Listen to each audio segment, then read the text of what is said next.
big thanks to our sponsors who make the pudding possible. The American Camp Association of Illinois is made up of nearly 289,000 members, volunteers, campers, families, and professionals who believe in the power of camp. They work to disrupt the effects of poverty by providing fundamental services for children and families and learning opportunities for camp professionals. Learn more about ACA Illinois by visiting acail.org. You know the impact you want to make in a child's life, but figuring out the day-to-day details can be overwhelming. Let Camptivities help you make that impact by streamlining the creation of your camp activity schedules. Schedule a demo at camptivities.com. Welcome to the pudding. The sweet proof of research to back up what you already know about summer camp. My name is Travis Allison. My pronouns are he and him. I'm Dr. Mandi Baker, and my pronouns are she, her. Today we're talking with Laurie Brown, who's the Senior Director of Research and Education at the American Camps Association. I want to talk about Laurie's research and also some big projects that the ACA is working on. So Laurie, we'll start there if that's okay. Thank you for having me for a second time. Do I get to say I'm a veteran guest? Yeah, absolutely. On the pudding? Yeah. I want to start by saying none of this is Laurie's research. This is camp research. A lot of what I do is speaking on behalf of many other brilliant researchers, research teams, research departments. We have the great fortune now at ACA of having such a kind of robust network of research that we do some of our own research, but not very much. So I'll do the best I can to breathe life into some of the work that other amazing people are doing. Yeah, that's awesome. Laurie, how did you get started as a researcher? What brought you into this? Oh, so this is a good story. Right. If there are other kind of long timers out there, they might remember that back in the early 2000s, the American Camp Association launched its first ever national study of camps. And it was literally called the National Outcome Study. First time, it was really at the first moments when ACA was starting to think of itself as, maybe we should be doing some research on camp and as a contributor in that area.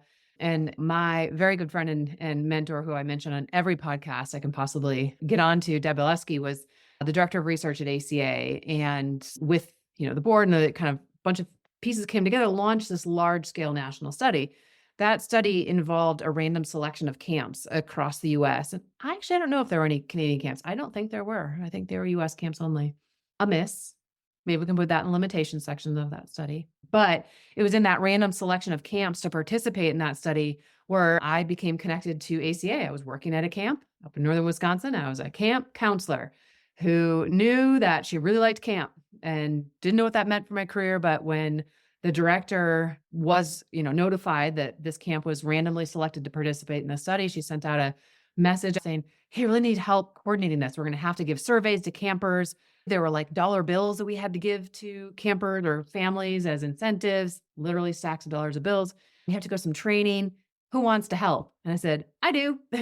She said, of course, you put whatever on your resume you want. And that's what began. I raised my hand to do that. And that involved going to a training at what was then the Mid-States Camp Conference. I remember Chris Thurber was leading the training on how to do this study. And for whatever reason, I loved this business of surveys and dollar bills and collecting data, and something clicked in me. And so I would say that was the beginning of my research career, and ended up pursuing a degree in kind of outdoor education, but kind of felt like camps was going to be a thing. I didn't discover research until well into my master's program, but it all started at camp. That's all good stories begin. Yes. Well, and I think we should mention your pedigree. I know that we don't do this much in the camp world, but certainly in the academic world, we talk about the pedigree to some degree. I think we do it a bit tongue in cheek, the camp researchers, but we were at a research evaluation committee meeting, and there was a discussion about the pedigree, and probably more, I like the conversation of the family tree of camp researchers, that one inspires another and a branch grows, and they grow their own branch and their own twigs and their own leaves, and then those go on to grow on their own branches. So do you want to talk a moment about the family tree? Because it's a very well-connected, but beautiful people in this family tree. Yeah, a tree. And thank goodness we now have language of ecosystems, that trees talk to other trees and trees are connected to so many other species. So I can tell you a little bit about the tree that I found myself a part of. I grew up in Chicago, went to University of Illinois, never really planned on, going into academia, wanted to be a sport med person. But in that, picked up this minor in outdoor education. And that was about when the whole camp thing was starting to click. Like, I actually really love camp. How can I make a career out of this? But in that was the outdoor piece, was really just, I really want to be outside all the time, is what led me to the University of Utah, purely the mountains. No other reason. I was That's going to be hilarious. that 2 years, ski bum, work in the mountains, and a master's degree just to justify my time there and then be out. I did get a master's in parks, recreation, and tourism. I wouldn't have called that my home or my chosen field. It's Yeah. just where my undergraduate training kind of led me. And then this love now of the outdoors. So that degree really anchored that there is a career, there is work to be done, there is a whole lot to learn within that outdoor education space. But it was really during my master's degree where I got to hang out with PhD students and said, that's really what I want to do. Like, I just loved the questions and the depth of thinking and the ability to amass tools to go out and answer some of these questions. My PhD is also in parks, recreation, and tourism from the University of Utah. It was somewhere in that mix that I got connected with Dr. Deb Berleski, who was working with Dr. Jim Sibthorpe, Dr. Gary Ellis, some of these iconic folks in outdoor education and camp research world. And so I am the little birdie who very happily found an already robust tree. And I hung out in that tree for a very long time. I'm very proud, as you all know, that we've continued, the American Camp Association has continued a long-time relationship with the University of Utah. That is not because there aren't other amazing universities, but these questions lead to other questions, and we find ourselves in some momentum, which is pretty neat. So we do have some graduate students from the University of Utah now working with us to address some of those questions. But like I said, our tree is talking to lots of other trees, and very, very glad to now support graduate students at multiple universities and projects across multiple institutions. And that's a little bit about the tree that I've hung out in for a little while. Yeah. Amazing. And I think it's worth a mention to Carla Henderson, who was part of that. I think most of the people from my generation of researchers have had when I first met Carla. It's a moment. Yeah, it is a moment, although she's the most unassuming human. So that's the part where it's kind of ironic, because she probably wouldn't sign up for that by herself, but we've all assigned it to her. And likewise, Deb has a very similar demeanor and that humility and that sort of like, she's really a facilitator and a connector.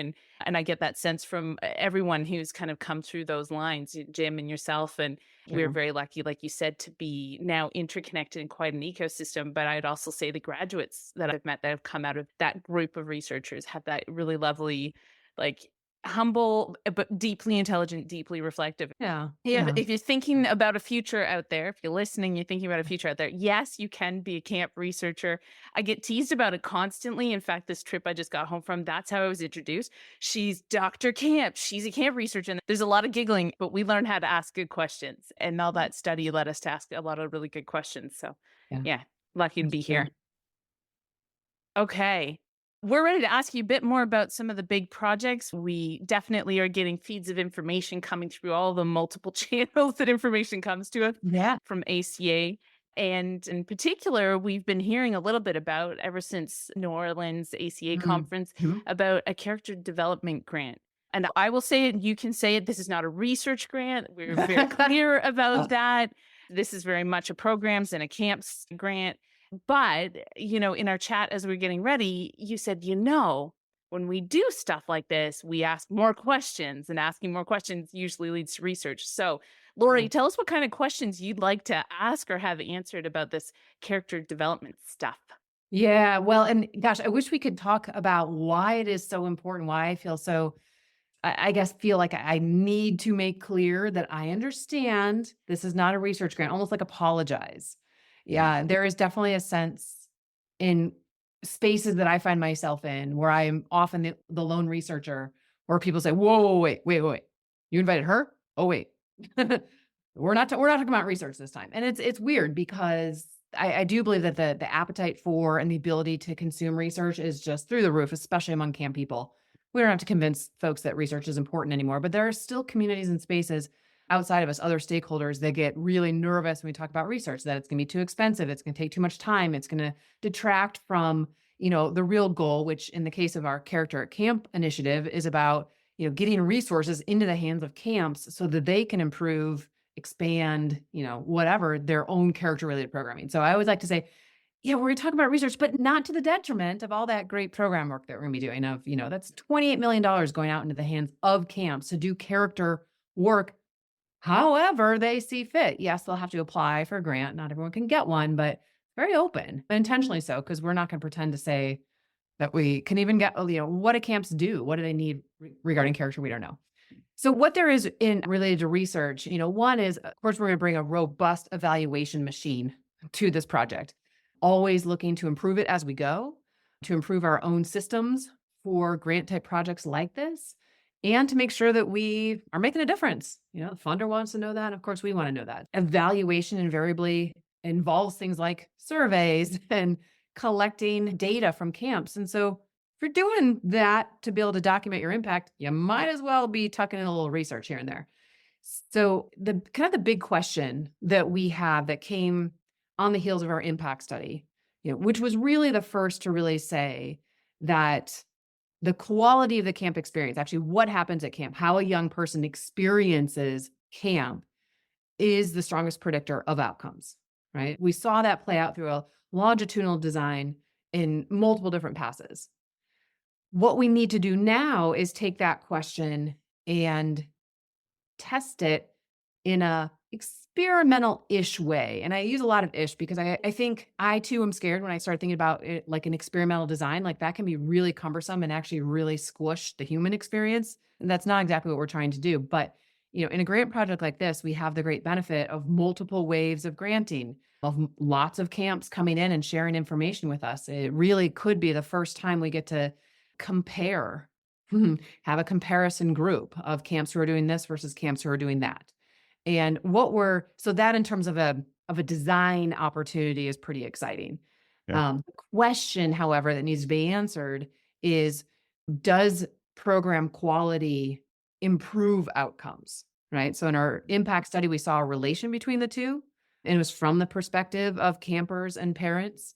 Now we need to actually test what we'll call a program quality intervention, which is really an annual cycle of training, assessing for program quality, planning improvements, and then doing that again. Does that actually lead to specific outcomes? And then, of course, in this case, those would be character-related outcomes. So trying to make that causational linkage between program quality and now outcomes is what we're just trying to conceptualize within this design, where we could have a set of camps doing a program quality training and then a set of camps not. And then we can compare those, right? So there's some really neat opportunity in this project that does not negatively impact the grant program or all the money going to camps, et cetera.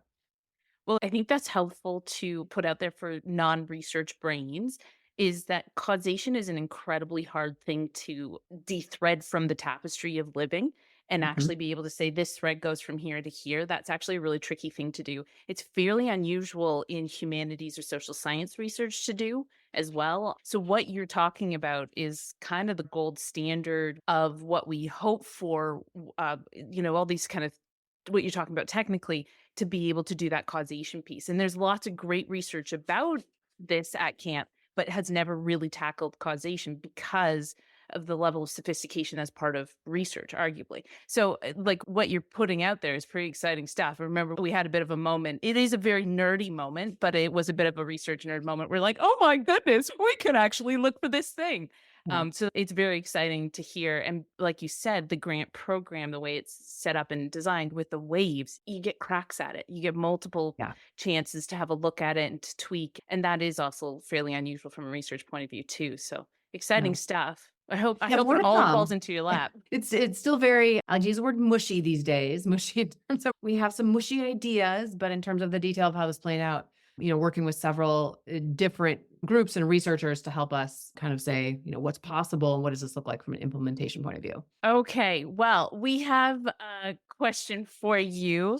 How are you and the ACA thinking about research these days? You tell us how you and ACA are starting to conceive of research as it is and stands right now. What's the dreams? What are you hoping for? Oh, I love this question. And this might be a little bit more of me. I mean, since you offered, I might just let Laurie talk a little bit. In third person, what was that? I don't know. We're handing you a magic wand. I love the magic wand question. If I can give you a magic wand, you could do whatever research you wanted, Laurie. No. Well, let's start. How is ACA and yourself conceiving of research and your relationship to research at the moment? And what are you thinking about? What does that magic wand of the future look like? Yeah, thanks. And I love this question. I will say we are thinking about research more expansively and creatively than ever before because we now have resources with which to do that. Hmm. And that's primarily through numerous grant projects that have allowed us to really build capacity and to actually do research in new ways, which I'll talk about in a second. So this is a really good moment for that question. But I want to kind of lay one underlying assumption that is really at the center of our team and how we're thinking about research. There's several in here, so let me try and bake this into one. One is this idea that we need more participant-centered, community-centered, youth-centered research. This idea of researchers going into camps, just like researchers going into marginalized communities and all these ways. I mean, the entire research world is starting to realize all the traditions of oppression that exist in traditional methods. And so that attempt to build that ethos is really driving how we're thinking about research. And in camps, it just doesn't work. You can't just walk into a camp and say, here, give out this survey to your campers and there's your study. The number of conversations we've had about, the perfectly designed study and then a tornado rips through camp and there it goes, right? So camp is a very unpredictable place as it has to be. So trying to use camp at a traditional research sense just doesn't work. So what that's kind of pointing to for us, one is mixed methods research. We really need to be thinking multidimensionally. Anytime we're asking questions, how can we get insight into those questions from multiple ways? So surveys and interviews and observing and secondary research, all different ways we can look at that. The second bit, and I don't think we're doing this at all, frankly, but is going directly to young people, staff, go to the camp. What do you want to know? And really flipping that script. So I think some of those pieces are starting to really inform how we're thinking about research. We have a long way to go, for sure. What is playing out in practice, which hopefully represents some of what I just described in terms of ethos, is this now approach to, I'm going to use this word, innovation. This has happened sort of accidentally, whereas research on camps historically was either a research institution my own dissertation was about an intervention, a training that I did with staff. And then I gave out a bunch of surveys and I said, oh, did the training work? Literally, there was an oil spill in the middle of my dissertation. So it didn't work. So to my point that camp is a very lousy petri dish for research. What we're realizing now is that maybe perhaps a way not around some of the unpredictability of camp, but through it and in it is to engage, bring camps to the table. And with our grant opportunities that we've had, we now have the option to do that. And so the way that's playing out in a couple specific instances is that we receive money from a funder and then we put that back out to camps and they submit a proposal or a new project. We actually didn't even ask them to submit proposals. We said, hey, do you want to work on this cool thing? Yeah. Here's the money. Come hang out with us. And working together now in a community of learning where they will identify areas of improvement in their own camps to build plans to try and improve that thing, test it, did it work or not, and then plan to improve. And we call that a community of practice. But within that is this larger approach to what we're calling innovation. And we didn't make up innovation, but bringing innovation into what we're now thinking about in how we do research. So, always keeping a strong eye towards evidence-based needs of the field and youth development more broadly, but now also looking to other stakeholders, funders, partners, say, okay, how can we come together to create opportunities to innovate now, to come up with these solutions for the field? And so this is what we're really building in terms of how you research is now this innovation muscle. And it's largely because we have these resources through external grants and largely because camp folks are saying, hey, I have a problem that needs to be solved. I'll apply for this grant and I'll come hang out in this community of practice. We can learn together. And so it feels far more akin to what I'm talking about with this kind of community-driven research is that now it's literally camps identifying solutions, testing them. Do they work? Do they not work? And then we get to listen and learn from that and then share that back out with the field. Sorry, it's just my passion too. I'm interested in how we bring people together and share as much as possible. So what are the mechanisms that you're hoping to get other than people going to the ACA National Conference and presenting stuff there? What are the mechanisms of that community of practice that you're talking about? Yeah, that's a really good question, Travis. And I think that a lot of that is still forthcoming. I mean, our projects to date where we've done this kind of innovation hub have been very small. And so We bring folks together. There was one particular project where we actually asked our grant recipients to create posters to describe their programs and then did a poster display at the national conference with the idea that then others could look and see and interact with them. Mhm. And that was fine, but it was a small project and it was at national conference. So of course, only a few people really had access to it. With our character initiative, a huge dimension of that work is not only sharing stuff out with the field, but building a robust and accessible platform for people to access, training, curricula, best practices, video. I mean, you name it, just really Yeah. harnessing what works in the field. One thing we know for sure, and I'm sure you two know this, is that camp folks, one, are incredibly innovative, and they've had to be to survive in a really crazy industry, and also incredibly generous. And so love to share what's worked and what hasn't worked. And so this is how we're really thinking about, again, innovation is that we provide the time and space. The folks in the field can come together. And then, of course, once we start to identify solutions, we need to test it and then adapt and scale over time. So it's just because one person did it doesn't mean it's like a great solution for everybody. There are methods we can use to then, as we test it, then share. Once we feel like there's enough evidence that it works in this particular context, then we can share that out with the field. Well, I think you jumped on exactly what I was going to get in there is I've never met a group of more innovative, creative people. They're some of the craziest problem solvers I've ever met. I remember listening to a marketing podcast talking about sometimes when the constraints are the tightest is when you come up with the wildest solutions because you are just so boxed in. And camps, you have to get crazy. Yeah, he compares it a bit to Mick Jagger. The smaller the stage, the wilder the moves, because he had to dance and he had no space to do it. And so I think camp people are good at dancing like Mick Jagger. They're, limbs going all directions, getting in the groove and just making it happen. Like just make it happen, get it done with fairly limited resources. And what we know from creativity research is that actually is pretty effective. That's where we get some of the craziest outgoing kind of solutions. So camp people are well positioned for the innovation.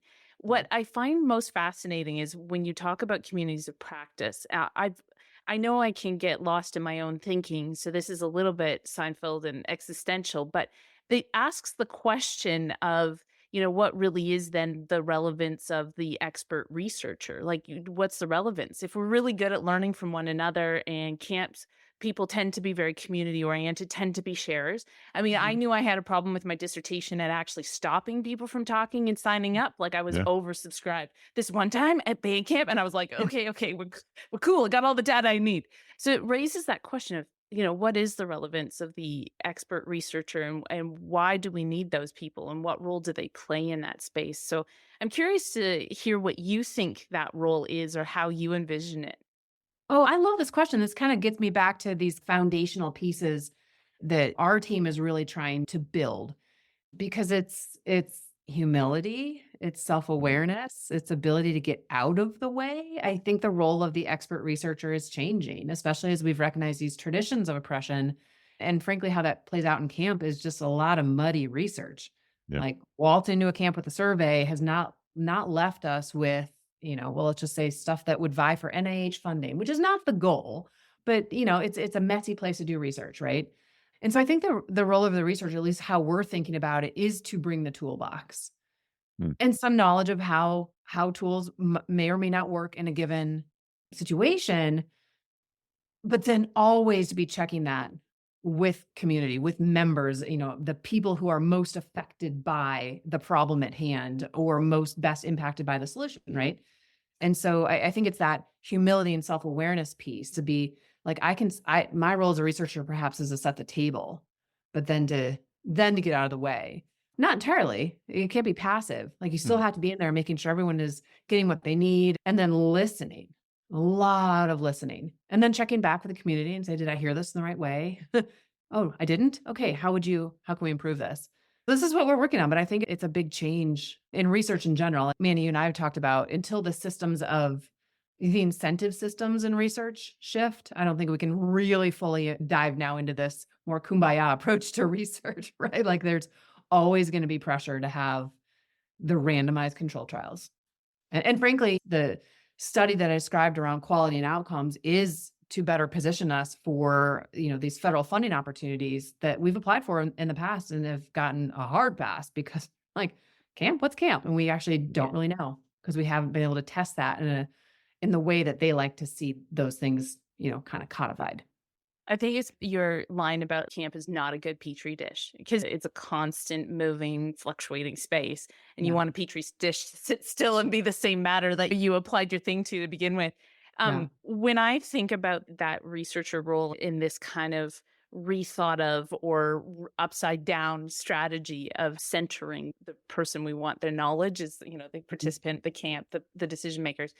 One of the things in trying to do that I keep thinking about for myself is, well, there's two parts I see the researcher. We have this wonderful luxury, if not privilege, of getting to spend time to learn stuff so that when we hear what they're saying, we can connect it back into these bigger, broader systems of knowledge and literature and proven and evidence and stuff. So we can hear a thing and go, oh, yeah, we know that works. Another, I think, special quality, and I know I've obviously spent some time on this, is the X-ray vision. So I was reading Sarah Ahmed, who writes some beautiful stuff about, actually she does a lot of research on happiness. I find that really fascinating. Yeah. It's kind of like this chase of happiness, but she talks about seeing in ultraviolet. And once you can see in ultraviolet, you can't not see ultraviolet anymore. And I think that's one of those privileges of research is you learn to see the world in lots of different ways and explore that quite deeply.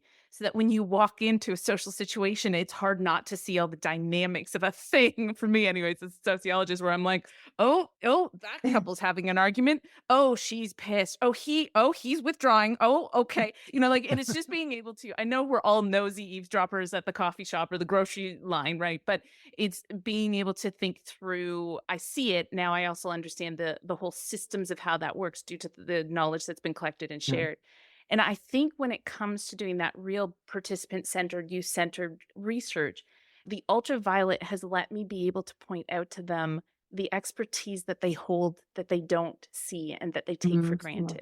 And for me, it's like there's lots of people doing amazing stuff in camps, but they don't even see it. They just go, yeah, that's my everyday. And I'm like, no, dude, that's special. So being able to have all that knowledge behind me and see it and go, actually, what you're doing is innovative. This is what we're looking for. It's just you've been doing it and got so used to it, you didn't realize it was innovative anymore. Well, guess what? It's cool. Talk to me. I will capture it as best I know how. I will share it as best I know how. I think that's one of the superpowers is like all that learning lets you see stuff and then really empower the speaker. Like you've got something amazing to share, speak up. So I'm hoping those systems, that approach to research really makes a big shift.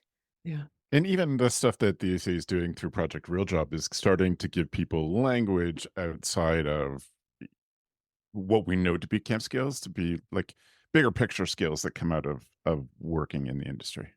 Yeah. And there's a lot more can say that connects into a different, I wouldn't say body of work, but maybe forthcoming, around working in camp. That's obviously a parallel thread in everything that we're doing. And the more we know about working camp, the more we know it actually runs very parallel to attending camp. So holding those two things simultaneously is critical as we, really continue to explore this industry. That's great. Scheduling affects every camper and every staff member's summer. It's easy to make mistakes. It takes a ton of time. Bottom line, scheduling is hard, but it doesn't have to be. Let Camptivities help you create a balanced and engaging schedule without the mistakes and without those long days and late nights. Here's what Camptivities can do for you. Auto scheduling, camper scheduling, group scheduling, elective scheduling, manual adjustments, over 60 different reports, and tons of customizable settings. That and so much more. And don't wait until the new year. Now's the time to find a better way to schedule and save 15% for the first year. We would love to show you the next big thing in camp. Visit camptivities.com to set up a time to chat. Let us help you get away from your desk and back out to camp. Did you know that ACA Illinois' primary work is getting young people to camp from communities that traditionally don't attend? This includes providing services to 9,000 kids and adults from low-income communities throughout the state of Illinois annually. ACA Illinois has deep roots in using camp as a way to create social change in local, state, and national communities, including creating equitable access for all children to attend camp. ACA Illinois loves to try new things and believes it's how we create the most dynamic impact for our campers, staff, and community. This is why ACA Illinois always jumps at the chance to collaborate with content experts and countless volunteers to develop new and innovative programming. Ready to help us achieve this mission? Join us at acail.org. Are you a camp professional looking for community? Are you a camp interested in accreditation but don't know where to start? Are you looking to grow your career? Are you looking for ways to give back? Reach out to us at info@acail.org and let's get you connected. Are there other pieces of the ACA research, Laurie, that the body of all the research at camp, let's not say ACA research, is there stuff there that you're super excited about that others may not know about? So the biggest question that we have, that I think every camp should have, I'm going to use a should here, is how do we make camps more accessible and a space of belonging for all young people? Yeah. Hard stop, right? And so this is at the core of how we're thinking about research and this innovation piece. And so I'll say kind of two things here in terms of research and an innovative project we're working on. With respect to research, we've done a bit, and primarily this is a part of our impact study to understand barriers and constraints to camp attendance and working at camp from the perspective of youth and families and staff who are already at camp. So the assumption being that they somehow navigated these barriers and got there and learned a lot about the barriers themselves, but really have never had the opportunity to speak to youth, families, potential young people who could work at camp who aren't accessing camp, who might not know that camp exists, or who might have just really negative understandings of what camp is. And so this is an area where we're really starting to explore some opportunities, have a couple potential studies to really talk to, in this case, families and young people. I think we're going to start there. And the question is, what do you want for your children in the summer? I guess to walk back one second, I mean, we've only had the opportunity to understand barriers from the perspective of youth and families who attend camp. We've also only asked about camp as we know it to be. Right. Like, Yes. what happens when we start from absolute scratch and talk to families across the country of all different backgrounds and values and types? Say, what do you want for your kids? Like, what if camps actually understood what the communities want, and especially the communities who we are trying to serve, but just don't historically, right? We've always had kind of, if you build it, they will come model. Well, maybe it's time to flip that on its head. And, I think a lot of camps are thinking that way. So I'm not going to lay claim to own that, but I am hopeful that the ACA will be able to provide insights from families, from a massive kind of population perspective around needs, values, and barriers in summer. And then we can really start to design experiences to those needs. That's a research piece. In terms of a project piece, project that we're doing now in its second iteration, this is a part of our pathways work based on the assumption, this is actually not an assumption, this came out of several different research studies, both in camps and well beyond, that for young people to feel like they belong in a space, especially in a out of school time space, but I would imagine school too, they need to see themselves in the teachers, the leaders, the adults in those spaces. And if they don't see themselves, they're not going to feel like they belong. If they don't feel like they belong, they're not going to come back. And worst case scenario, there's going to be some harm caused. So recognizing that we need absolutely for camps to be more accessible and spaces of belonging for everybody, we need to start with that leadership piece. And I know that that's work that we've been trying to, I don't know if get moving is the right word, but what we've identified through some past research is CIT programs, counselor and training programs, as a potential, what I call kind of like disruption moment. Like there's this really tight closed loop between a camper who goes on to be a CIT or a leadership, in training, then to a staff, right? And it's only campers with the resources to be able to do that. And only campers whose parents went to camp that are going to enter into that cycle, right? So it's pretty closed off. And how are we going to disrupt that?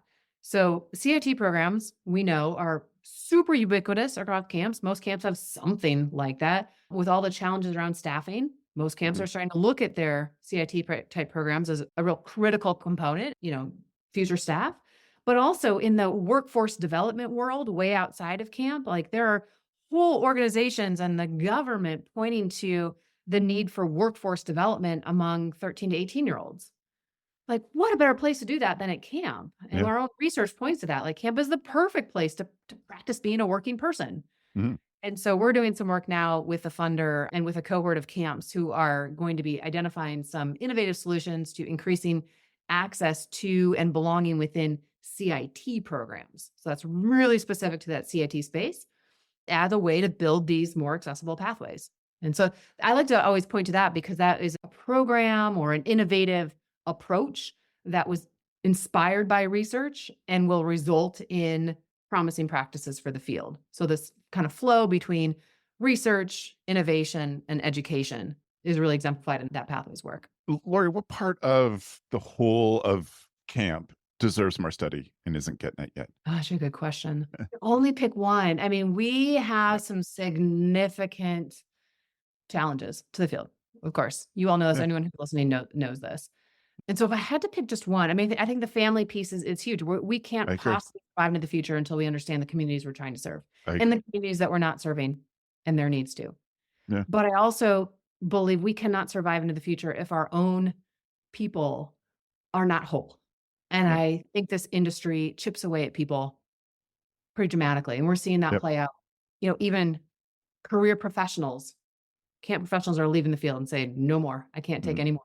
Long hours, challenging work environments, unpredictability. I think parents and families are presenting their own challenges. Yep. And so until we really understand how to recruit and retain a healthy professional workforce through practices of well-being and community and professional development, professionalization, compensation, until we can really Yep. start paying people a living wage in this field, then I don't know how much longer we got. Yeah. When I was in Australia, I was at an ACA, Australian Camps Association conference. They're a little bit smaller, where But they're so Australians cool. I love Yeah, the those. Australians are cool, but there's maybe at a big one, there's 150 people, not 1,500. Yeah. But I do remember the Australians are known, they're called larrikins, are known for stirring shit. And I remember a buddy getting up and asking a question and said, I was sitting on a panel with 3 other academics, experts, and they said, what's better, camp in Australia or camp in Canada? And I thought, oh, you horrible toad. You should never put me in that situation. What am I going to say? And it actually led to the first paper I ever published because I talked about the magic of, and I know Travis has beef with the word magic, but I, broke it down in a social science kind of way, what the magic of camp was in North American kind of context of summer camp. Mm. But one of the things I found most outstanding about what Australia was doing at the time, and I was in Queensland, which is one of the states, is it had created like a government regulated award wage that was for outdoor educators and outdoor recreation facilitators. And it professionalized it really set the bar of what the rules were in terms of employment, in terms of HR practices, and what would protect that, at least from a really tangible mechanical protect burnout in that way. And I appreciate, obviously my research has been about emotional labor for 15 years, so I appreciate that all of the bricks and mortar will not necessarily protect somebody from burnout. This kind of job is very psychological, emotional, and so that's where a lot of the drain comes from.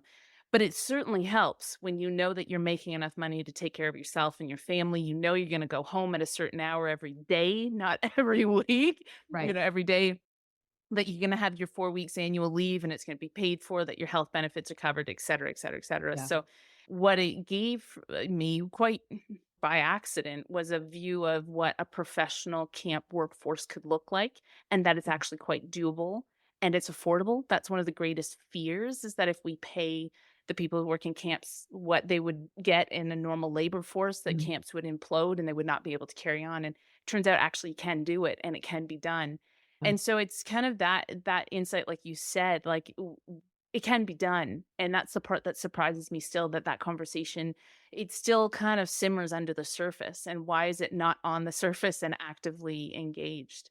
Yeah, I from don't a know that we've workforce figured out how it can be done yet in the US. And I think that you raising the example of Australia just reminds me of how many opportunities we're thinking about this in our camp school partnership work.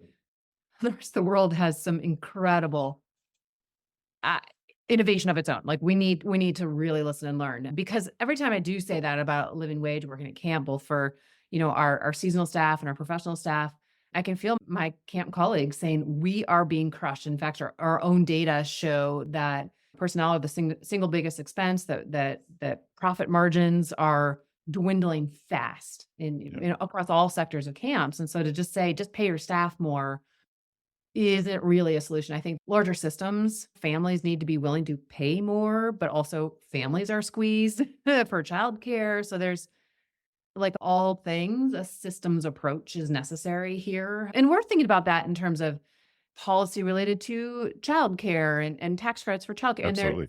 there's certainly some inputs that I think we have to at least try that take the pressure off of camps from just saying you got to pay your staff more. Because I believe that most camps are trying, doing the best they can. I've been interested in this discussion we talked about in Camp Packer a number of times. I don't know how we get camp to be taken more seriously outside. I mean, we're taking it seriously with research, and I think that we're proving ourselves in so many ways, but we're still not taken seriously. And I don't know how we get taken seriously as an industry who has such incredible impact on kids and young adults if we don't get together with everyone who's lumped under childcare and start to advocate as a childcare industry.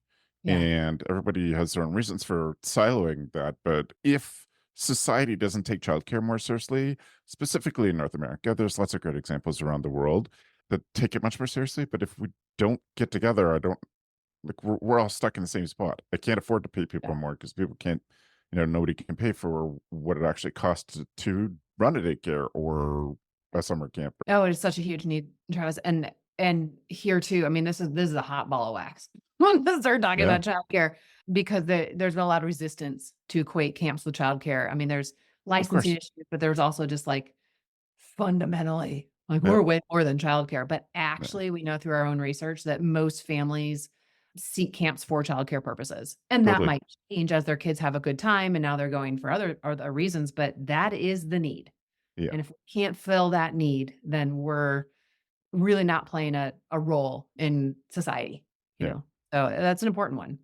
Yeah, that perception of what camp is. We did a survey with some people. We just sort of friends of friends. We got across North America parents who had not or would not send their kids to overnight camps.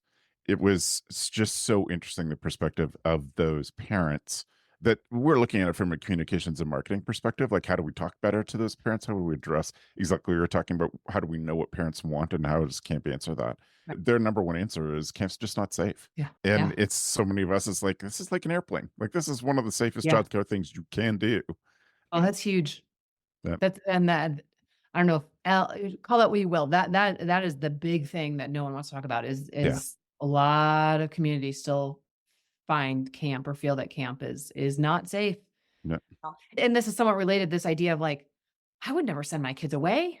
I like my kids. Yep. Well, which as a parent is there's some moralization there that I don't really like. Let's just put it that way. But of course, it's very strong. Mandi, I know you have one question, but I want to throw one little interesting statistic thing that I learned related to what you said, Laurie. In talking to folks from the Foundation for Jewish Camps this year, their research showed that 2/3 of senior leadership has changed in the last 2 years. Wow. So 2/3 of the year-round full-time camp staff within the Jewish camps, because they're the ones that have the studies, has changed in the last 2 years. That's been an interesting thing for Go Camp Pro to figure out, because people don't know us now because it's not the same people, and people are so new to the job that they're not able to consider sort of what we provide, which is kind of the next level of camp and how to think that way. Well, and it changes our work that we need to be educating and re-educating constantly, and maybe start to be more intentional about turnover. Is there opportunity to say, actually, this work is hard and is not in most cases meant to be a 10-year plus career? So what can we be doing, especially with program and director level staff, to create these more intentional 3 to 5 year arcs, right? And I didn't make this up. I have other colleagues who've been thinking about this for a while, that I think is really interesting. And if we can plan then because that's the other problem with camps is there's not unlimited mobility for folks who come in as a program director. There may be 4 or 5 program directors, only one director. Where are folks going to go? Maybe if we can be more intentional about that. I don't know if turnover is the right word, if just mobility or growth. I like the term life cycle, that there's a life cycle to this job. There's seasons to this job, and there's a time where it doesn't line up with where you're at. It does also raise interesting questions about what knowledge management, the fact that a Mm, lot of the knowledge just sits inside people's heads and Yep, hearts. And so as soon as 100%. they walk out, all of that stuff goes with them. And yeah. how do you capture that? Can you capture that? Can you put it in artifact? Camps run a little bit like indigenous knowledge systems where there's a lot of oral traditions and ritual. And then if that person, the storyteller, is no longer there, or the most experienced storyteller is no longer, a lot of those stories just don't carry on. And Yeah. then by consequence, the values and habits that go with it. I mean, Yeah. the other thought that this brings up for me is, and again, Australian context, look, it's a smaller population, so it's easier to capture. The context is very different. So, Mm, that we can do certain things and we can't do others. And just as a side asterisk, there's not a lot of summer camp in Australia. There's a lot of school camp, right. There's Right. not a lot of summer camp because of the way that that context works. Mhm. But one of the things I was often reading was a Deloitte report talking about the cost of recruitment and training, and it's Mm, billions of dollars. It's billions. So the costs of camp in that re-education recruitment effort is very, very high. So then when you're mhm. talking about, well, just pay them more, I was like, well, I've already invested all the money just to get them in the Right. door, and to get them up to speed. So when you have a life cycle job involved, it's going to be a more expensive industry, arguably. Yeah. Well, Yeah. I've got another question for you, which is, who is a researcher you would recommend that we learn more about? Well, we've already named some of the icons that if you really just want to hang out with incredibly wise, generous, humble people, those are all my favorites, of course. But there is a researcher that I've been fangirling about for a long time. She's not a camp researcher, but I heard her talk at a conference long ago, and I think her work really lends itself to how we think about training staff. Her name is Dr. Stephanie Jones, and she's at Harvard University and runs a lab specific to social emotional learning. So most of her work is around SEL, what it is, what these frameworks are. For researchers thinking about SEL, her work is going to be really kind of cool. For practitioners, if you want to know more about how social emotional learning might line up with another set of words, positive youth development, she has some nice tools that maps some of these words against each other. What I heard her speak about, which really clicked for me, was this notion of kernels of practice. And the idea here is that researchers, and we've talked about how we often get a bad rap, and in this case, I think it's for good reason, sit in our kind of isolated world and develop what we call interventions, right? So this is a thing that is going to make all the things better. Go do the thing. And it never works. We call this intervention. Doesn't work in education, doesn't work in out of school time, because gosh, there are people involved. And where there are people, there's a whole lot of unpredictability. And so Dr. Jones's work really kind of took that thing of saying, okay, these interventions, which think of it as like this big box that you take off a shelf and you go take it to camp and say, do this, don't change anything, don't omit anything, do it exactly as I told you to do it. And the camp folks, again, this is what I did for my dissertation. I literally had a curriculum that came in a box that I went to this camp and said, okay, we're going to train on these things. It doesn't work because, we have our systems, we have our culture, we have a whole lot of stuff that happens when we don't expect it to.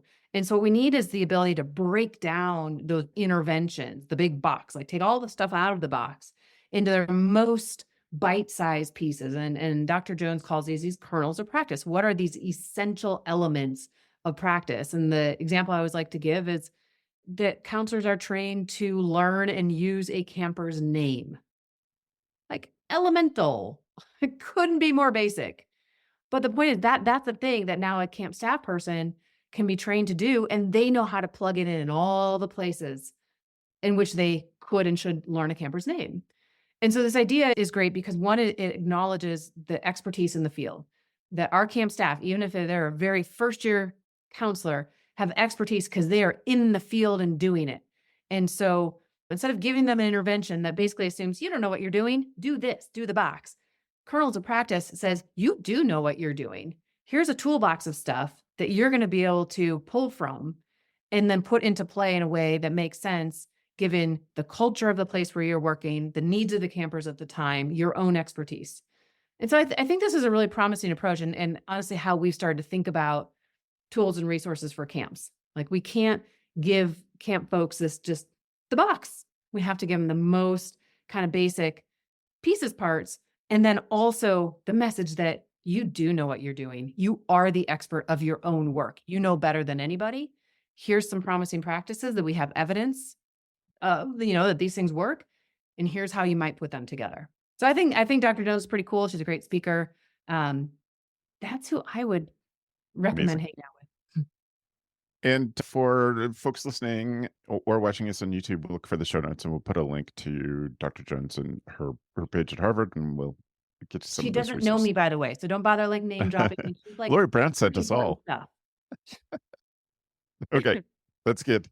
Laurie, where should folks go to find the research that ACA is doing? Like, what is the place to go to figure that out? Yeah, acacamps.org/research. New hot off the press is our National Camp Economic Impact Study. The data in that thing is just mind-blowing. It's 400 pages, full of appendices, all kinds of tables, if you really like the numbers. The gist, it's really kind of in 3 parts. One is a census, so the first of ever count of camps in the U.S. Sorry again to my Canada friends. But intent, there's such a robust report that the Canadians can pick it up and do their own version. A lot of how-to in there. So we have the census that is just profound. Never in my career have we actually known how many camps exist. So that's pretty cool. Next is the survey of camps, which is really kind of how we do industry surveys year after year, things like enrollment trends and revenue and things like that. See some of that. And then there's the economic impact piece, where the researchers at the University of Michigan who conducted the study took those 2 pieces and then were able to create models of the national economic impact of camps. And it's like 76 billion. I mean, it's a number. It's pretty cool. We like that. But more importantly, now we have this state by state. So at least in the US, advocating for camps at the state level is incredibly powerful and important. And now our folks in their states have literally one-pagers they can take to policymakers and say, look, this is how many camps we have, how many campers, our economic impact. Like, we matter. So please pay attention. Yeah. It was a pretty cool study. You can find it on acacamps.org/research. That's how I found out about that project, was camp directors who were doing advocacy posting some of the very first, not leaks, they were using it on purpose, of course, but the first things I saw about that study. Yeah, it's pretty cool. Can I say one other thing about that study, though, that I think is really interesting, just because we've hit on workforce, is the fact that we now see on paper how overwhelmingly seasonal we are as a workforce. And that is both affirming and also is a real push to figure out how we're doing staff, because we're like 80% seasonal workforce, and there's no other comparable industry in the United States that relies that heavily on young college age workers. And so it just feels like a real imperative to figure that piece out. Absolutely. Well, Laurie, we want to say thank you so much for your time and for joining us and sharing your wisdom and wandering through big ideas with us and waving magic wands and all the things. We've really appreciated your time here today. Thanks for having me. Well, listeners, if you didn't know, now you know, Camp Pros.